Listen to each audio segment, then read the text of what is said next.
दोस्तों, हिंदी सिनेमा में कई ऐसे कलाकार थे और हैं जिन्होंने कभी एक्टिंग के बारे में नहीं सोचा था, लेकिन किस्मत उन्हें सिल्वर स्क्रीन तक ले आई। और ऐसे ही एक कलाकार थे जयंत। जयंत को शायद आप ऐसे न पहचाने, लेकिन अगर ये कहा जाए कि जयंत अमजद खान के पिता, तो शायद इनकी तस्वीर आपको याद आ जाए। जयंत की पहचान एक अच्छे अभिनेता के रूप में बनी और इन्होंने लगभग 150 फिल्मों में अभिनय किया। जयंत का जन्म जकारिया खान के रूप में 15 अक्टूबर साल 1915 को पेशावर के एक गांव नवा किल्ली में रहने वाले एक पश्तून परिवार में हुआ था। इनके पिता का नाम सरदार सईद अहमद खान था और इनके एक बड़े भाई भी थे। जयंत ने अपनी प्रारंभिक शिक्षा पाकिस्तान में पूरी की और इसके बाद यह अपने परिवार के साथ हिंदुस्तान आ गए। हिंदुस्तान में इन्होंने आगे की पढ़ाई पूरी की। अलवर के महाराजा जय सिंह से जयंत के पिता की अच्छी दोस्ती थी, इसीलिए इनका राज परिवार में आना जाना भी था। राज परिवार के प्रतिष्ठित सम्मानीय सलाहकारों में उनकी गिनती हुआ करती थी। महाराजा जय सिंह ने जयंत को पुलिस में ऑफिसर का पद दिया था और कई सालों तक इन्होंने पुलिस में ऑफिसर के पद पर नौकरी की। अलवर के कटला क्षेत्र में चर्च के सामने जयंत का मकान है, जहां ये अपने परिवार के साथ रहते थे।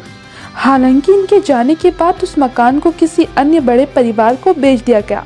स्थानीय लोगों ने कहा कि आज भी उनकी यादें लोगों के जहन में हैं। फिल्मी दुनिया में कदम रखने से पहले जयंत अपने दोनों बेटों और परिवार के साथ अलवर में ही रहते थे और इनके नाम पर आज भी यहाँ एक संस्था चलती है, जिसकी ओर से समय समय पर कई कार्यक्रम आयोजित किए जाते हैं।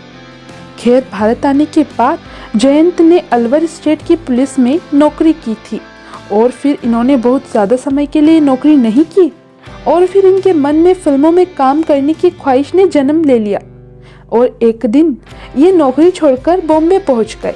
शुरुआती संघर्ष के बाद जयंत यानी जकारिया खान को साल 1933 में आई एक गुजराती फिल्म संसार लीला में एक छोटा सा रोल मिल गया। ये फिल्म विजय भट्ट ने बनाई थी। विजय भट्ट ने ही जकारिया खान को जयंत नाम दिया था। फिर साल 1935 में इसी फिल्म को नई दुनिया नाम से हिंदी में भी बनाया गया। चूंकि जयंत की कदकाठी और इनकी शारीरिक बनावट बहुत मजबूत थी, तो जल्द ही इन्हें फिल्मों में हीरो के रोल भी मिलने लगे। जयंत लंबे कद के थे और इनकी आवाज भारी थी। इन्होंने जयंत नाम से कई भारतीय फिल्मों में अभिनय किया। इन्होंने साल 1935 में बॉम्बे मेल, लाल चिट्ठी, शमशीरे अरब और साल 1936 में आजाद वीर, स्नेहलता और साल 1937 में हिज हाइनेस और साल 1938 में स्टेट एक्सप्रेस नामक फिल्मों में बतौर मुख्य हीरो काम किया। फिर साल 1940 में इनकी फिल्म आई अपनी नगरिया। इस फिल्म में भी जयंत ने काम किया। ये फिल्म बहुत बड़ी हिट साबित हुई। इस फिल्म की सफलता ने जयंत को बहुत फायदा पहुंचाया। जयंत को 700 रुपए महीना पगार मिलने लगी, जो कभी सिर्फ 30 रुपए ही थी। कहा जाता है कि सोहराब मोदी जब सिकंदर, जो साल 1941 की फिल्म थी, उसे बना रहे थे, तब उन्होंने पहले जयंत को ही सिकंदर के रोल में साइन किया था। पर चूंकि जयंत सिगरेट पीते थे, तो सोहराब मोदी को इनकी ये बात पसंद नहीं आई। सोहराब मोदी ने इन्हें सिगरेट पीने से मना किया। इस बात पर एक दिन जयंत और सोहराब मोदी की बहस भी हो गई। सोहराब मोदी ने जयंत को सिकंदर फिल्म से निकाल दिया और फिर इनकी जगह पृथ्वीराज कपूर को साइन कर लिया। बता दें कि सिकंदर पृथ्वीराज कपूर की पहली बड़ी सक्सेसफुल फिल्म साबित हुई, जबकि जयंत और भी कई फिल्मों में हीरो के तौर पर काम करते चले गए, जैसे साल 1942 में आई फिल्म जेवर, साल 1943 में आई फिल्म पूंजी और साल 1945 में आई फिल्म शिरीन फरार। बता दें कि साल 1941 में आई फिल्म माला में जयंत हीरो थे और जब यही फिल्म साल 1945 में अमर नाम से दोबारा बनी, तो जयंत को ही इसमें फिर से हीरो लिया गया था। साल 1947 में आई डोली वो पहली फिल्म थी जिसमें जयंत ने कोई चरित्र किरदार निभाया था। इस फिल्म में जयंत के अभिनय की खूब तारीफें हुई। हालांकि इसका एक नुकसान इन्हें यह हुआ, फिर इसके बाद इन्हें चरित्र किरदारी ऑफर होने लगे। जयंत भी वो किरदार निभाते गए और देखते ही देखते जयंत उस वक्त की फिल्म इंडस्ट्री के नामी चरित्र अभिनेता के तौर पर स्थापित हो गए। फिर वो दौर आया जब देश का विभाजन हो चुका था और देश विभाजन के बाद ऐसी स्थिति बनी कि जयंत 7 साल तक बेरोजगार रहे और इन्हें फिल्मों में काम मिलना बंद हो गया। इसके बावजूद मेहमानों के लिए इनके घर के दरवाजे बंद नहीं हुए और बांद्रा में इनके मकान के एक हिस्से में 30 से 35 ऐसे लोग रहते थे जो रोजगार के लिए मुंबई में संघर्ष करने आते थे।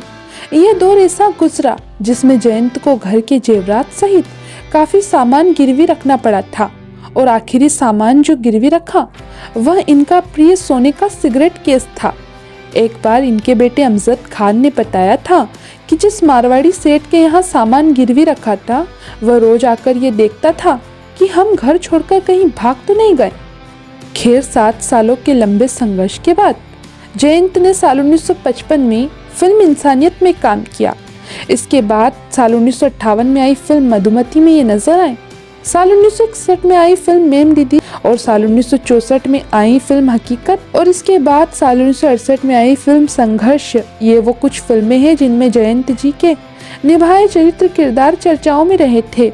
जयंत के बारे में एक बात बड़ी दिलचस्प थी कि जयंत कपड़ों के मामले में बहुत नफासत पसंद थे। एक बार इनके बेटे अमजद खान ने बताया था कि हम किसी समारोह में सुस्ताने के लिए अपनी टाई भी ढीली कर लेते तो वे डांटते और कहते थे इट इज डिसग्रेसफुल।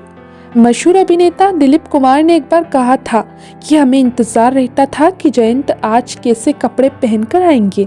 मैंने जीवन में पहला ऐसा आदमी देखा जो रुमाल भी सूट के मैचिंग का रखता था।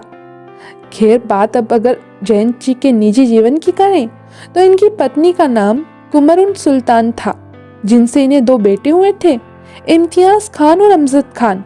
जयंत के बड़े बेटे इम्तियाज खान ने कई फिल्मों में एक्टिंग की थी और उन्होंने कुछ फिल्मों का डायरेक्शन भी किया था, जबकि जयंत के छोटे बेटे अमजद खान तो शोले फिल्म में गब्बर सिंह का किरदार निभाकर हिंदी सिनेमा के इतिहास के पन्नों में अपना नाम स्वर्णिम अक्षरों में दर्ज करा चुके हैं। बता दें कि जयंत का निधन इनके बेटे अमजद खान की सबसे सफल फिल्म शोले की रिलीज से 2 महीने पहले 2 जून साल 1975 को 60 साल की उम्र में मुंबई में ही हुआ था। इनकी मृत्यु गले के कैंसर के कारण हुई थी। इन्हें मुंबई में बांद्रा पश्चिम के नौपाड़ा कब्रिस्तान में दफनाया गया था। लोग आज भी अमजद खान एवं इनके पिता जयंत को याद करते हैं।